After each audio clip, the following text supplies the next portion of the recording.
La compile de l'actu sur Skyrock. Et oui, ce sont des couples qui sont disputés, qui ont fait la une de l'actu. On va commencer par un couple américain maintenant avec une femme super sympa. Numéro 3. Ah oui, tellement sympa qu'elle a frappé son mec à coups de nunchaku parce qu'il refusait de lui faire l'amour. Non, il préférait regarder un match de NBA. Elle était vexée. Elle était vexée. La police a été avertie par les voisins qui ont entendu hurler. Tu m'étonnes, ils se prennent des coups de nunchaku, le pauvre vieux.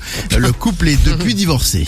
Ah ouais, ils ont divorcé. Ah oui, Il n'avait pas envie de jouer avec le nunchaku. Non, il fait trop mal. Il aurait pu l'utiliser d'une autre manière, mais je ne rentrerai pas dans les détails.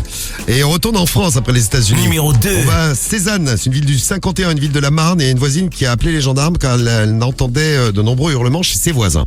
Donc elle s'est inquiétée, elle appelle les gendarmes arrivent rapidement sur place. Ils ont remarqué que sur le balcon il y avait une dame, donc la femme a priori qui était prostrée. Très vite, ils découvrent que la dispute de couple a éclaté en raison d'une bouteille de coca. Qui n'était pas du goût de madame, parce que c'était pas du vrai coca, et elle était pas contente. Elle a fait des reproches à son mec. Le mec a pété un câble, il s'est mis à renverser la bouteille de coca dans tout l'appartement, il en a mis un petit peu partout. C'est bien parce qu'après ça colle.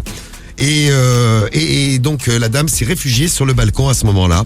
Donc voilà d'où venait la petite dispute. Aucune violence n'a été constatée. Les forces de l'ordre sont reparties tranquilles en laissant le couple à nettoyer leur appartement. C'est ça. Et ils ont fait la une de l'actu, eux dans le 51, à C'est Cézanne, ça. dans la Marne. Et oui, à Nancy. Numéro On reste en France et on reste dans l'Est. Ouais. Un dealer se dispute avec sa femme. Bon, voilà, ça peut arriver.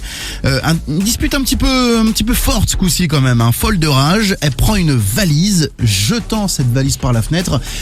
Bon là, en lui disant, tu dégages, j'ai jeté ta valise, elle pensait que c'était des affaires dedans. Pas du tout. La valise était remplie de stupéfiants, de drogue. Et là, dommage, il y avait une petite patrouille de police. De drogue. Voilà. Et là, il y avait une petite patrouille de police qui passait par là, forcément. Le bagage éventré sur le trottoir a laissé apparaître toute la drogue. Il y avait du crack, de la coke, de l'héroïne, du cannabis, des téléphones portables, de l'argent en liquide, pas mal de sous quand même. Forcément, la police monte là-haut aussitôt. Il cueille cet homme de 32 ans, tout comme sa meuf d'ailleurs. Les deux se sont retrouvés au poste. Et puis lors d'une perquisition faite dans la foulée, ils ont retrouvé 6200 € en liquide, 750 grammes de cannabis en plus, 24 grammes d'héroïne et 2 grammes de cocaïne ainsi que du crack. Bref, le jackpot. Il y avait en effet beaucoup de stupéfiants de drogue, comme tu le dis, Rémi. Et voilà, ce sont des couples qui se sont pris la tête et qui ont fini à la une de l'actu. Ils ont été célèbres.